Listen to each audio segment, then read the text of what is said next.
The Meisner Technique is the most widely taught acting technique in the country or the world, but what is it? Let's talk about it today. Acting Class Weekly with legendary character actor Sean Whalen. Lessons, tips, and insight into the craft and business of acting from a man who's been directed by the likes of Spielberg, Eastwood, Tim Burton, Ang Lee, Michael Bay, Wes Craven, Tom Hanks, and many more of Hollywood's A-list. He is 30 years an actor and your professor, Sean Whalen. All right, Roxy, we have to discuss it. It's the elephant in the room. I know blue it is. jacket is back. Blue jacket is back because we have our special guest. Mm-hmm, Yeah, we have our special guest. Oh, I thought you guys were just coordinating your outfits today. Actually, no. The blue jacket is a jacket I bought Holly in Paris. It's was tailored to me. It makes me look thin. This is a whole discussion. Roxy thinks I'm thin already. Yeah, he is. But I like it because it takes my old man gut and kind of squeezes it in, and I wear it on certain occasions. I didn't want to overdo it, but I wore it today because you came in, and then look at us. It's like we are America. It's red and blue are the colors. Like, Do you not feel like her shirt's orange?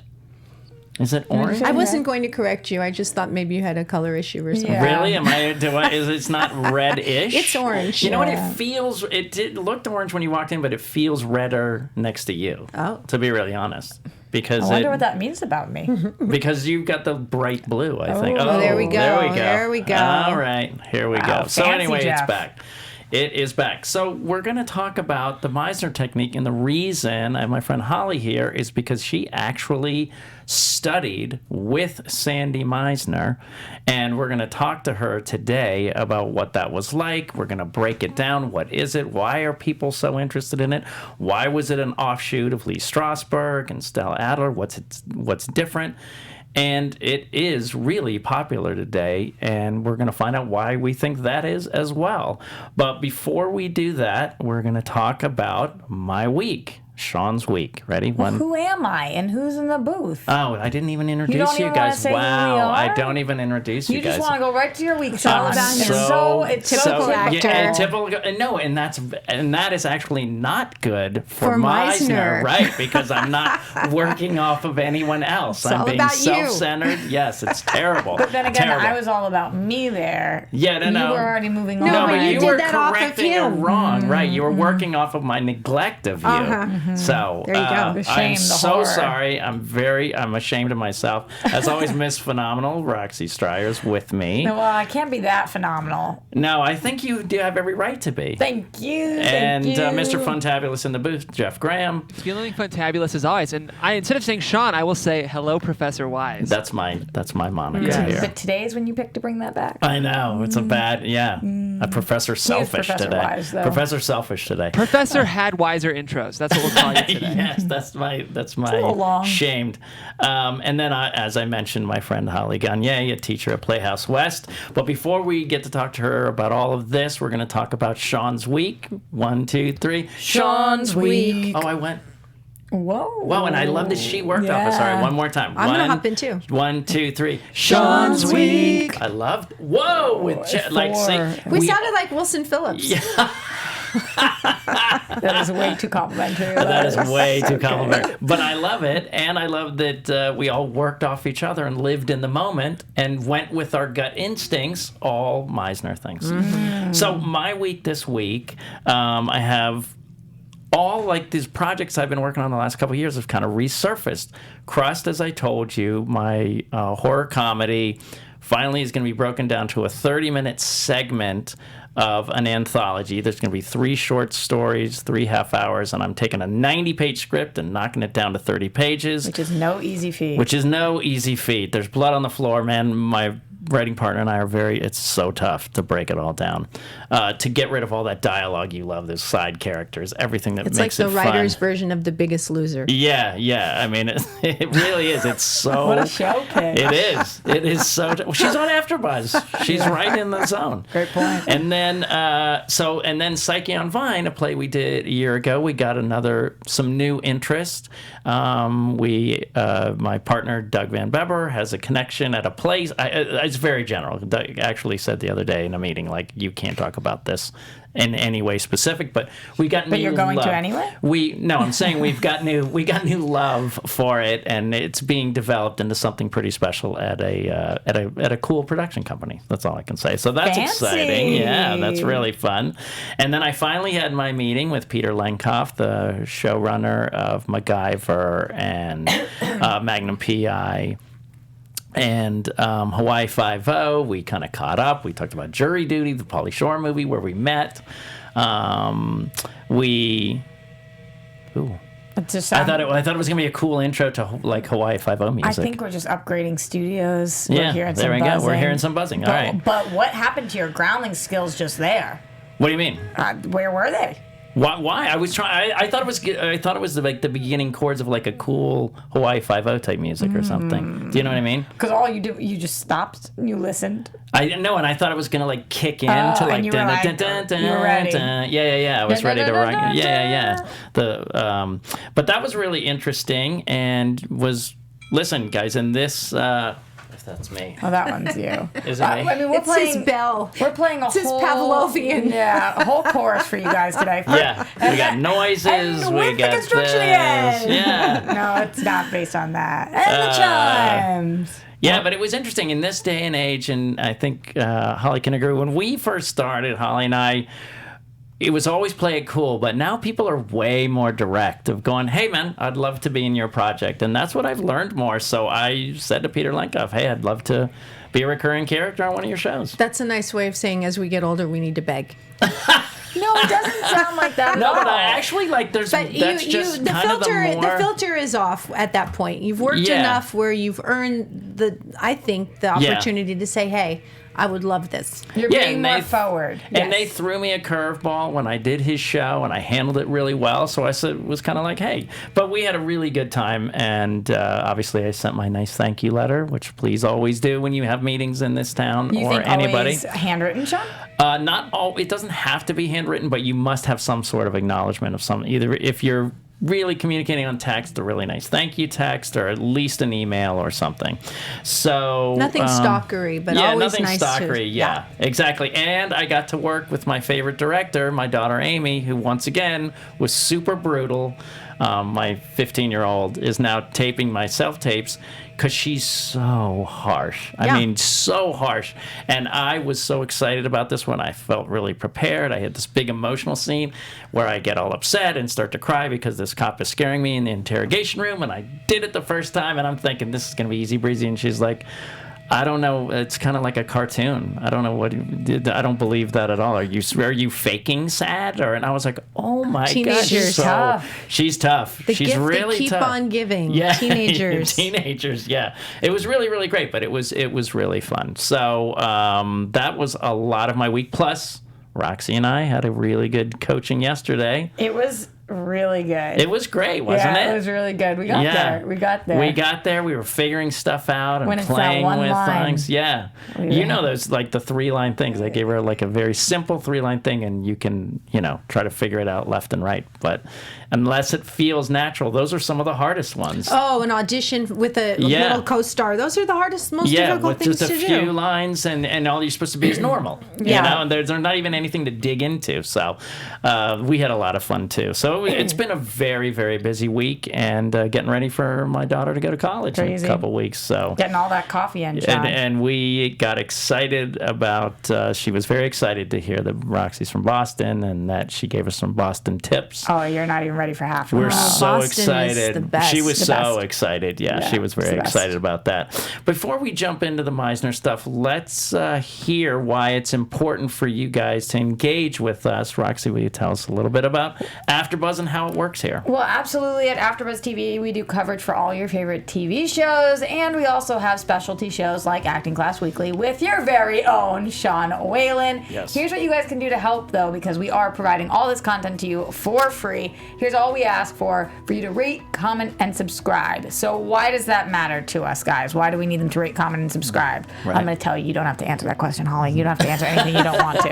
You got to rate, comment, and subscribe because it actually helps more people find our show. So the way that YouTube and iTunes, all the algorithms work is that if there are more comments, if there are more 5 stars, more thumbs up, all of that great stuff, then the community gets larger because other people are able to search for the show easier, quicker, and then they come and join this. Also, with the comments, we actually know what you guys want to talk about. So that's really important for us to hear what it is that you guys have questions about. I know that one that has come up a couple of times is Meisner Technique, and what it is, how to apply it, where you get taught, why it's important, if it's the only method, or all of those questions that we're going to go over today. So we really appreciate it. We hear you guys, and we want to address all of your amazing acting needs and concerns. Also, I wanted to give a couple shout outs going over to our podcast feed, because those of you who don't want to see Sean and Mai's really lovely faces every week, I would say we're a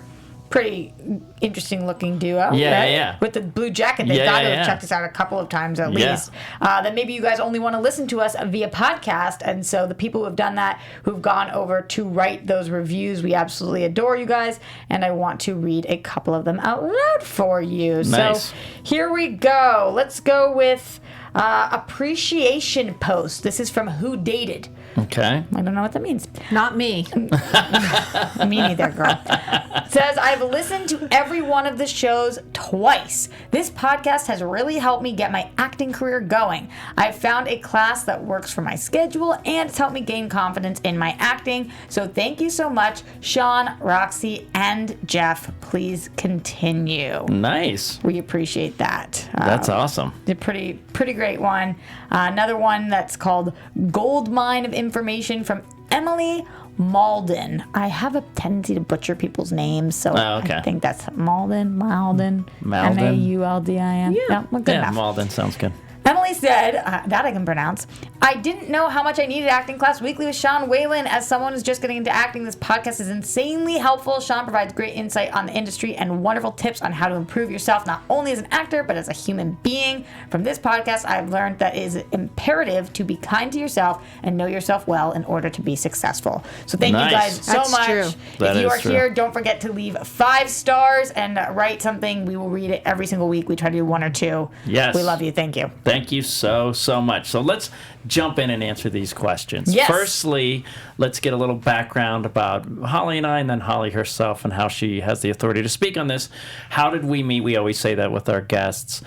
I joined Playhouse West because I was at Groundlings. I'd done really well. A friend at Groundlings, actually, I went to some auditions, and this casting director was like, you have no idea what you're doing. I loved seeing you in the Sunday show at the Groundlings, but like in terms of applying it and putting it into an audition, you don't know what you're doing. And I went, oh, okay.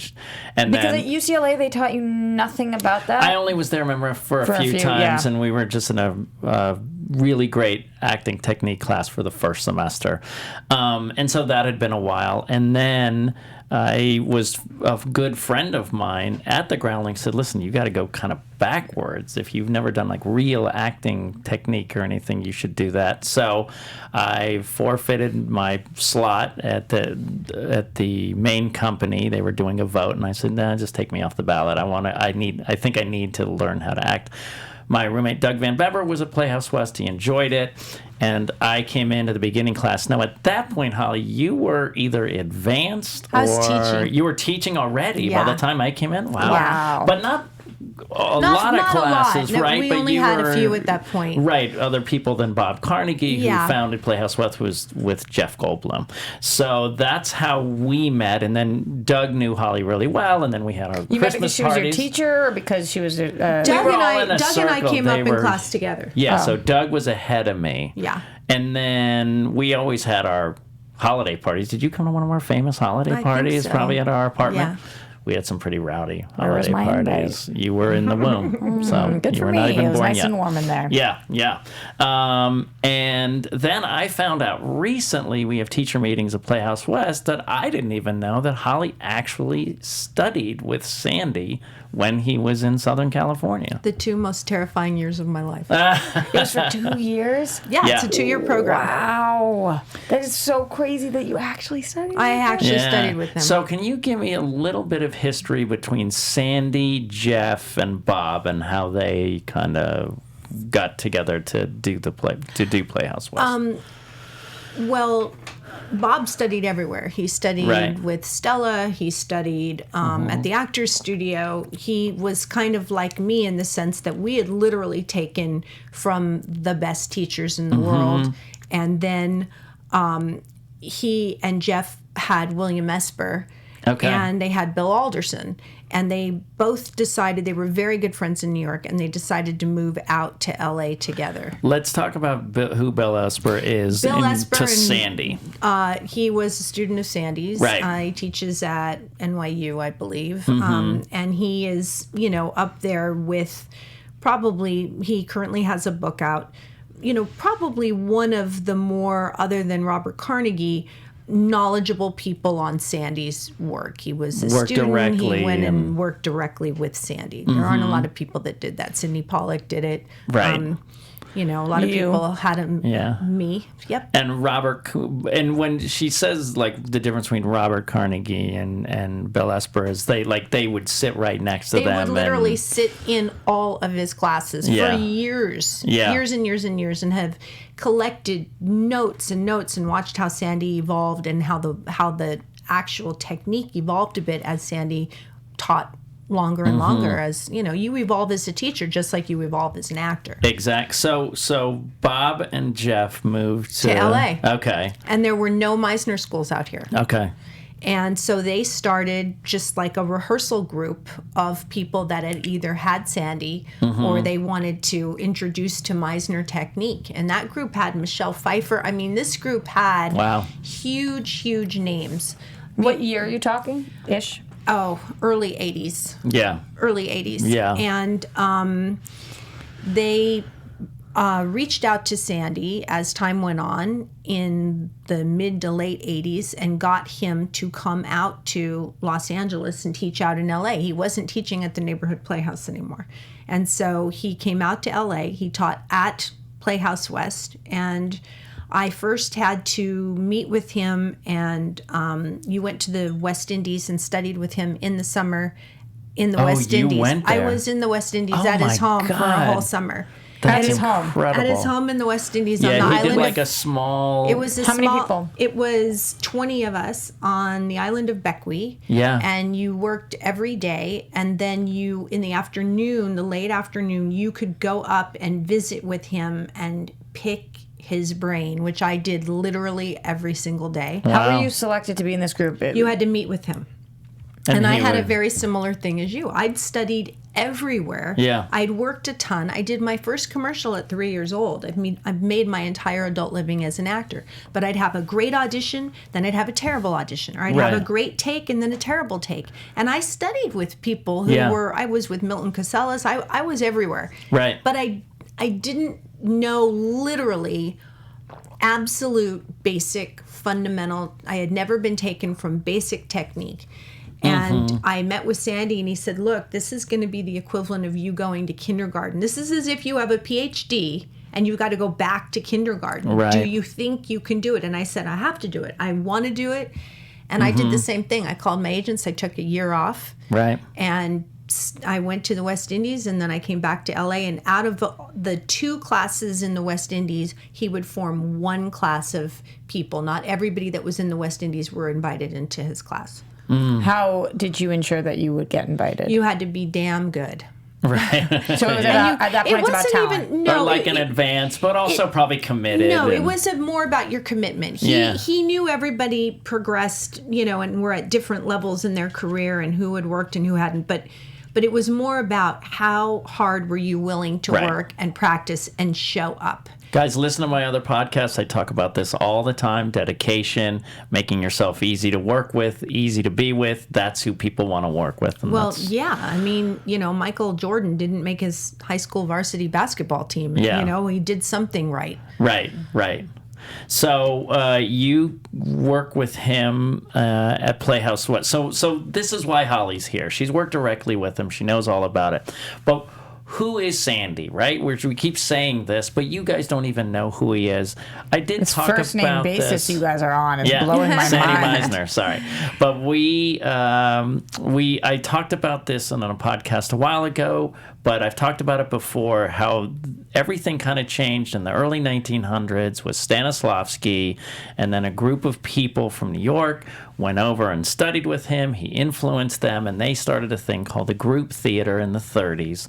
And very famous people were there: Stella Adler, Clifford Odets, Lee Strasberg, Elia Kazan. This was a very powerful group, and they were together for like almost 10 years, almost 10 years in the 30s, and they really brought about the idea of real acting, human experience. Theater was always presentational and something to be seen from a distance. And what Stanislavski did and indoctrinated these people with was the idea that we will get more involved if it looks more like real life. And so that's what they were so passionate about and worked on. And then this famous group kind of splintered off, and they all took kind of what they thought were the most important elements and created their own. Lee Strasberg's was and this was all under the umbrella of the method, right? Right. And what they discovered was, if you really read up on this and read further on, that a lot of the translation was lost on them. And toward the end, Lee Strasberg kind of admitted that that the method wasn't exactly what he had initially believed it to be. Right. And so the people, Lee Strasberg kind of went in really hard on this idea of when you see people on screen who are being emotional, let's say they have to be sad. Lee Strasberg's technique had this idea that you use sense memory, things from your real life.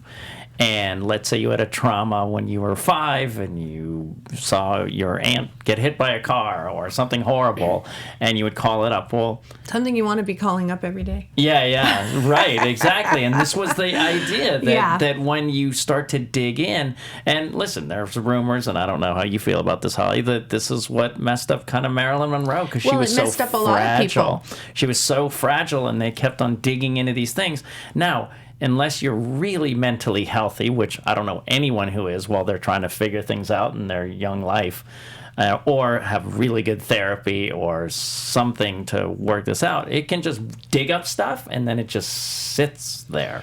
Yeah, the other problem with that is it's not reliable. Real life issues aren't reliable. Today, and can you explain that? Well, today it will be, your dad dying today will be devastating for you. Right. Tomorrow, it might not be. It might be the parking lot at Trader Joe's. Yeah, exactly. You never know. You grow out of things, you recover from things. And so what do you mean? It might be the parking lot? Well, no, what we're trying to say is that's kind of a different issue, but it's the idea that you don't know what's going to hit you from day to day.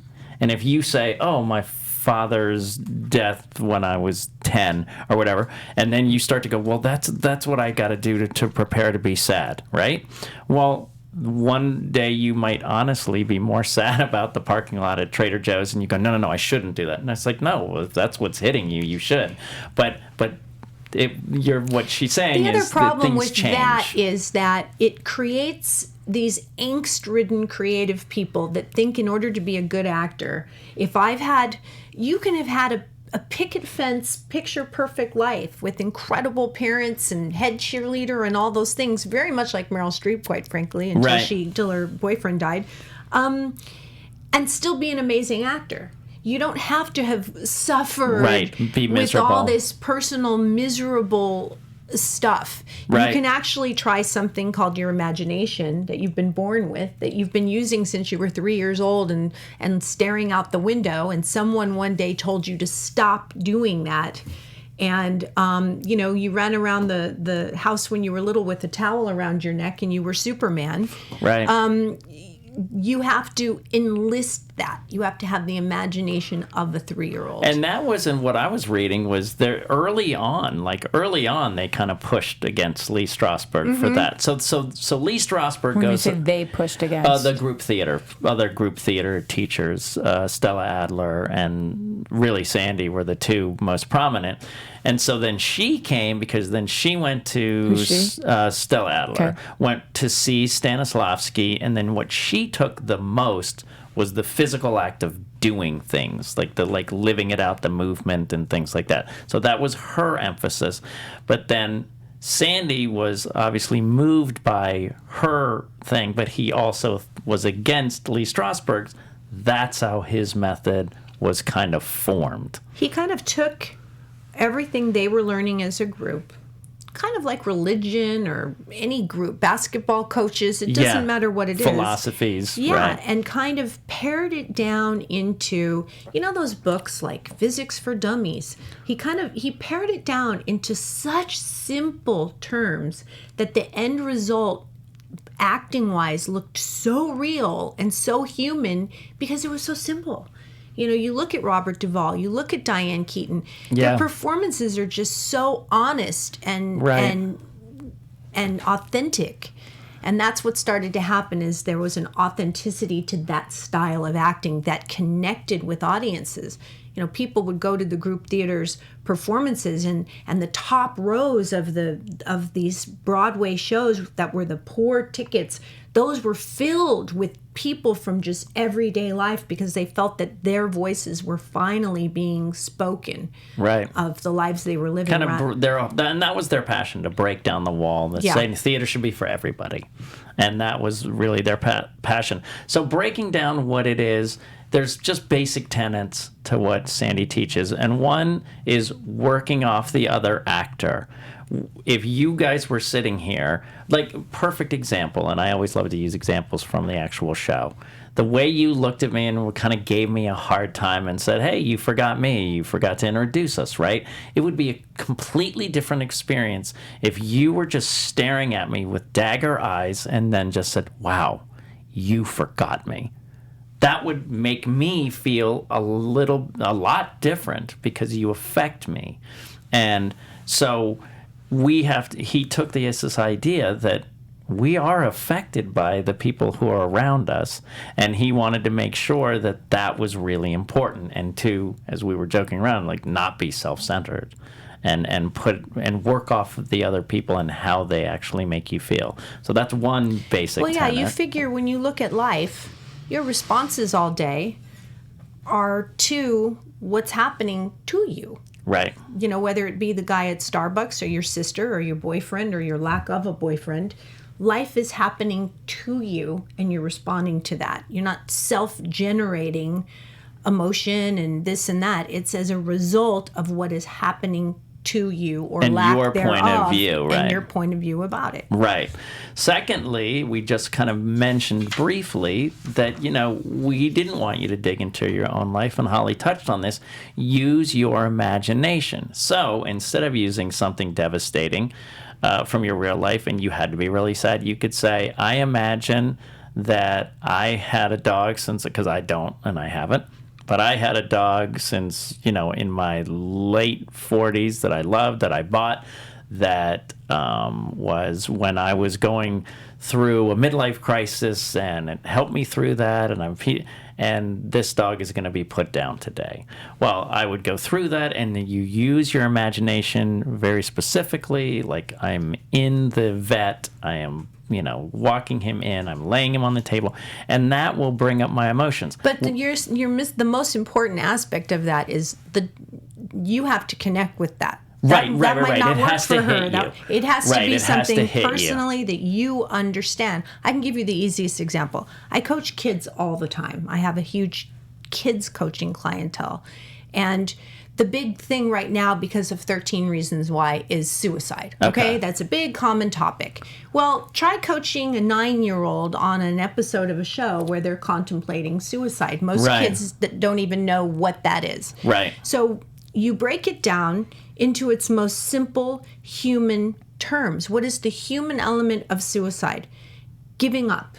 Quitting. Right. Quitting. So then you can look at a kid rather than you need to study suicide and you need to do this. I mean, eventually, if you book a role, you do need to delve in. Right, but with audition purposes especially, there's no time for that. Right. You've got to look at a kid and go, okay, essentially, what is this about? You're having to give up on something. Have you ever had a pet, but your sister was allergic and had to give it back? Or would you know how that would feel? Right. Have you ever wanted to play a sport and then you weren't good enough and your family kind of made you quit, or you quit, and how that felt? It clicks. Right. Because it's put in terms of what you can personally wrap your head around. It doesn't have to have happened to you. You just have to understand it. And this is something, guys, we've talked about a million times on this podcast and other episodes, is knowing yourself.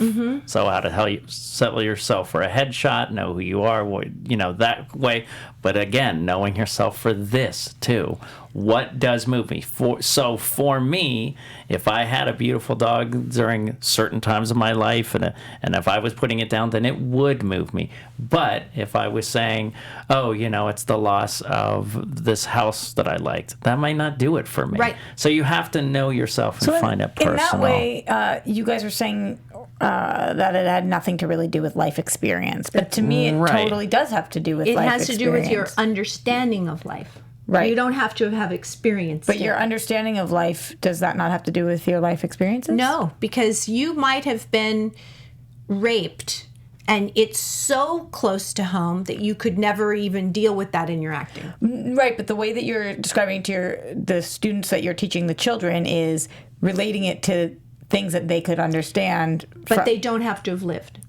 Right, but they just understand it based on their life experiences. If you have never either, I don't know, played a sport, maybe that doesn't resonate with them. If you've never had a pet, maybe that doesn't resonate with them. You just give examples of breaking it down to, do you know what it's like to have to quit something or give up on something or say goodbye to something? They all will find something that they do. So what she's also saying is then you can say, okay, so imagine that you are on what sport would you wish you could do? I wish I could surf. So then imagine that you were a top surfer and then your family had to move to the Midwest. Right. Do you know what I mean? So you take the understanding of it and then you take their imagination. But I think we first need to backtrack. The most important thing, and this is the easiest analogy about this Meisner work, which is totally different than any other technique, is that if this were basketball, let's say you wanted to learn how to play basketball, no one would just plunk you in the middle of a basketball game and say, well, run around. You'll figure out how to play. You don't know how to dribble. You don't know how to pass. You don't know how to shoot. You don't even know the machinations. So the Meisner work, the beginning work, starts with these exercises that are all about learning the machinations you need to be a good actor. Repeating, listening, being affected by the other person. Just like a sport, it's just the skills. The fundamentals. It's the only technique that does this. Then the intermediate work is kind of, you've learned the fundamentals, so now we're going to have you do a little practice game. All right? You know how to dribble, pass, and shoot. So do you. We're going to have a little game where you start to learn about... Like a 2-on-2. Yeah, you know what I mean? Fouls like that kind and of things thing. like that. No ref, no shot clock, no anything. By the advanced work, you now have mad skills, and we can sit down and work on how are you going to approach this material, which is essentially the playbook. And, LeBron James doesn't think about dribbling when he gets onto the court. Right. He can do it in his sleep. So that's what this initial repetition is about. And people, this is huge misconception. Oh, Meisner, repetition. You're wearing a blue jacket, I'm wearing a blue jacket. That's not what it is at all. It's about... Let's clarify just what she's talking about. In the Meisner technique, there is one of the beginning exercises is looking at each other and just repeating something that you notice back and forth. That's what she's talking about, and some people will hear that. I think that's the beginning, the middle, and the end of Meisner work. And it isn't. And it is essentially just a fundamental, if we're playing basketball, of me teaching you how to catch the ball. Yeah, and you'd say bounce pass, and I bounce pass, or direct pass. So it is about, this technique is about first learning the skills, then starting to act. And that's what I found invaluable. I had been to more acting classes in New York where I was plunked up in And they handed throw you a scene. They hand throw you you a scene and you don't know how to behave. That is literally the equivalent of going to medical school and them handing you a scalpel and saying, okay, we'll teach you as we go. It's acting is the only thing that does that. Right. Dancers don't do it, singers don't do it, musicians don't do it. Yeah. But just You sit have at the to learn piano and hit the chords, you'll eventually find a tune. It's ridiculous. So that's why this is now being taught, because they're realizing that a lot of people just don't know the basic fundamentals of listening, being affected, opening yourself emotionally. Listen, as soon as I kind of teach when I do my private with people with no experience, I do kind of Meisner work to get this fundamentals. And, sometimes they'll say, hey, when do I do a scene? And I go, when you're getting these doors and activities and all these imaginations stronger, then we'll move it into that, but not until you've mastered the fundamentals. And once people hear that it's, harder, they're going to go, oh, shoot, all right, I got to actually dig in. Because the people who are really good at something make it look so easy. Yeah. And you're looking at acting and you're thinking, gosh, that's so good. But you don't really understand why. Once you develop a technique and you're starting to really watch, you're going to be amazed how many people don't really listen, don't really speak to each other. You're going to go, oh, that's why that actress in their heads thinking jumps of out their at lines. me. Right. Yeah, they're in their heads thinking. And listen, all you have to do is look at people and say, do I believe what they're doing? Do I believe Am I who they affected are? by them? I am affected by them. And the biggest probably tenet of it, besides the reality of doing things, now that's all method acting. They want you to do something. So if you're writing a letter in a play to your grandmother, they want you to write that letter to your grandmother. They don't want you faking it. They want you to do that. Any person who teaches any kind of method acting, the reality of doing. And that's one of the tenets too. But the greatest one is living truthfully under an imaginary circumstance. And I tell this to my students all the time. Luke Skywalker didn't really lose his aunt and uncle, to go join the rebellion. But when we see him looking at the farm and they're dead, and because of his cockiness, he caused them trouble, you understand how he feels. And then you understand as a human being saying, well, I have nothing left here. I may as well go join the rebellion.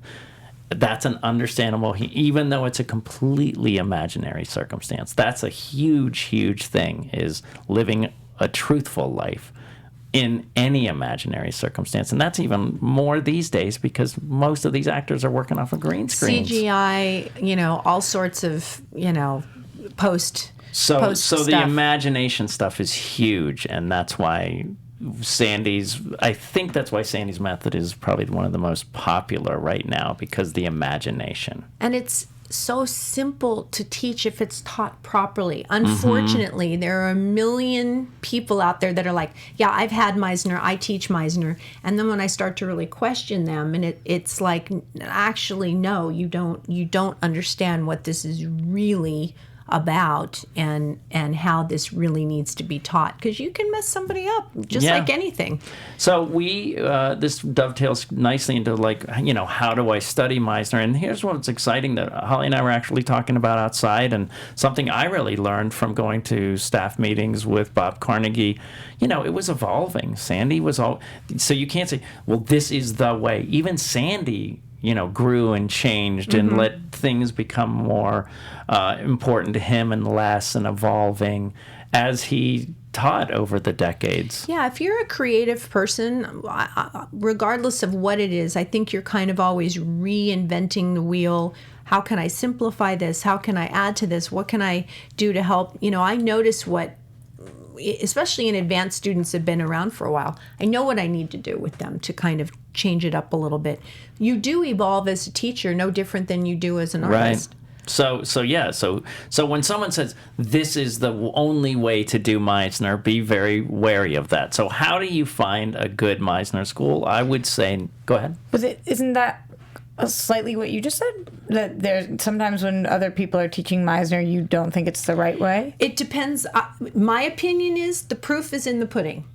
How many of those students of that school are working that came from the ground up?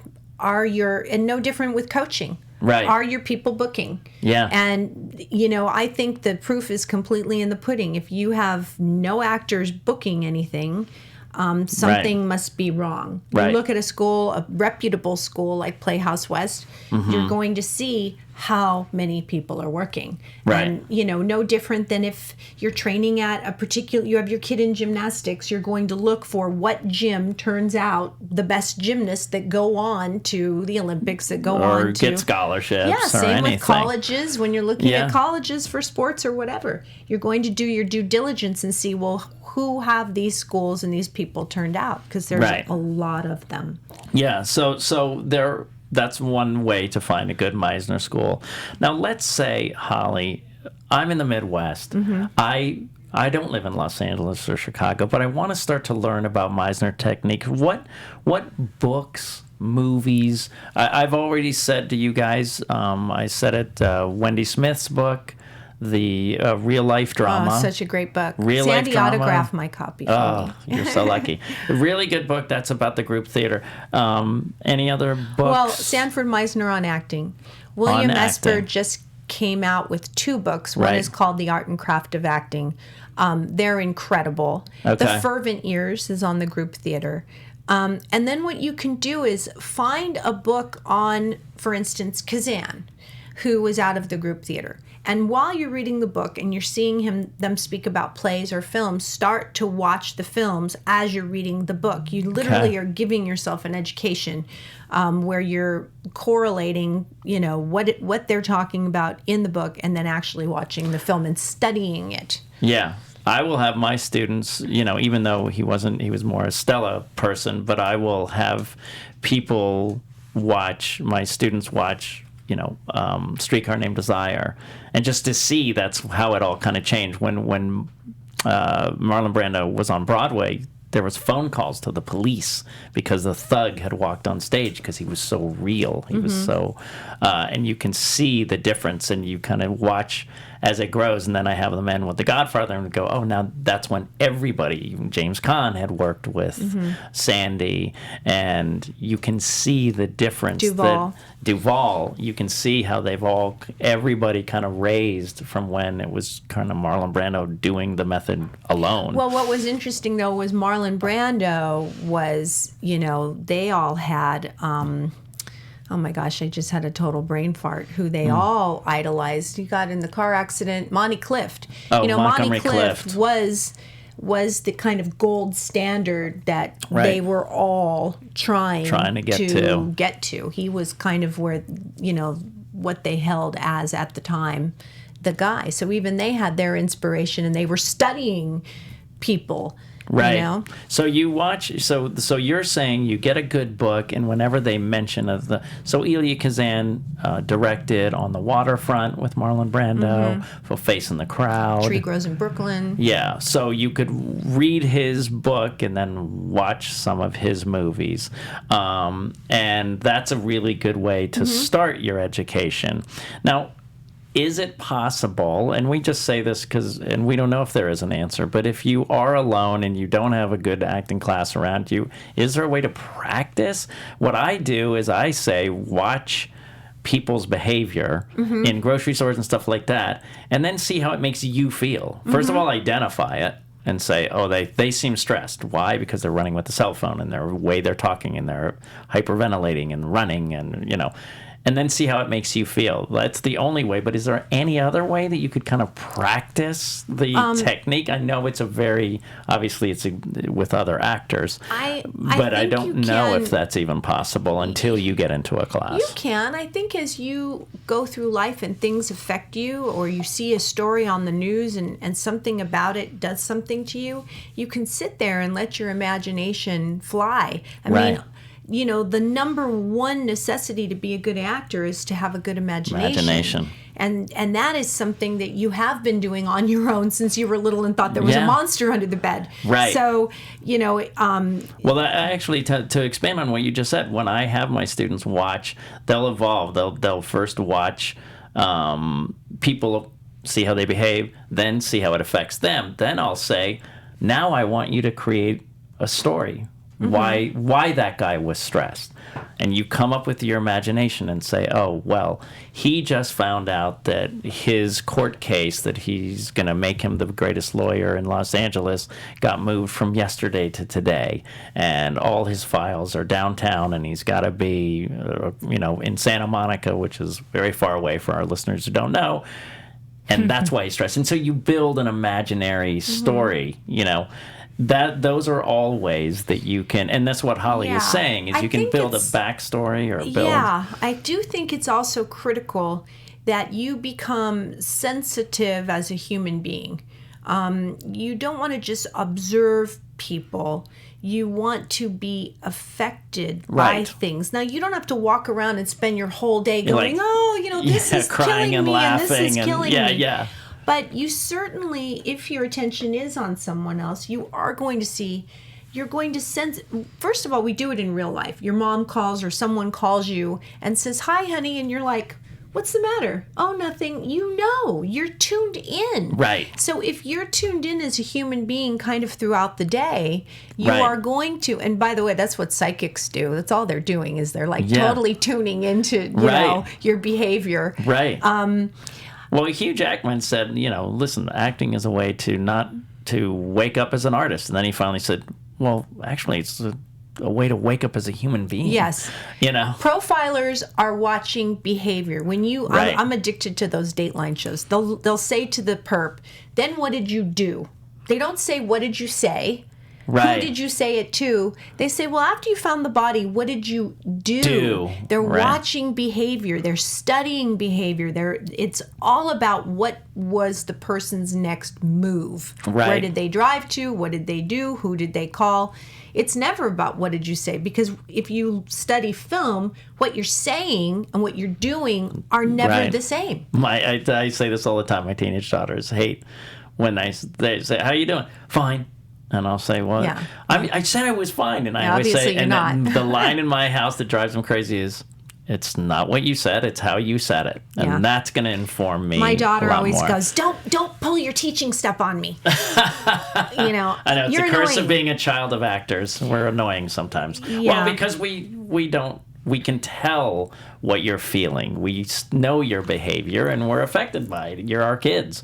So that is really good ways to kind of get started on the Meisner journey. There's so many actors that you could study that have studied with Sandy. Oh my gosh. I love seeing Jeff. I got to study with Jeff Goldblum when he was there, and man, he is, to me, is the epitome of Meisner. And I always tell my students, watch the way he's so focused on you in his scenes, and he's so affected. And yet it looks so improvised. It's so like, was improvised. this improvised? Yeah. Is it not improvised?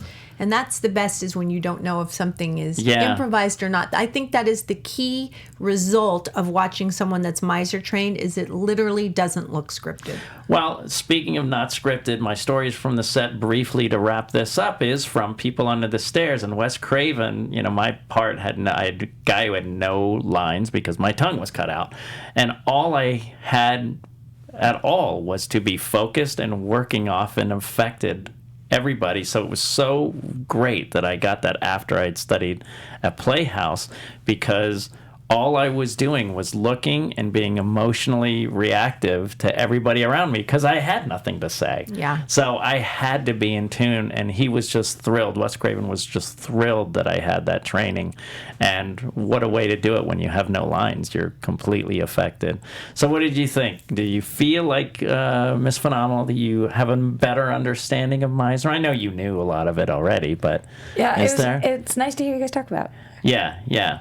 It's an interesting, and I think because of green screen and stuff, the imagination is key, and this is the best technique to do that and to be open and free. It's so simple. It so really simple. Simplifies things. Yeah, it breaks it down in a really good way. So, if anyone ever wanted to reach out to you, where would they find you? I'm all over social media, Instagram, Holly_Gagnier. Great.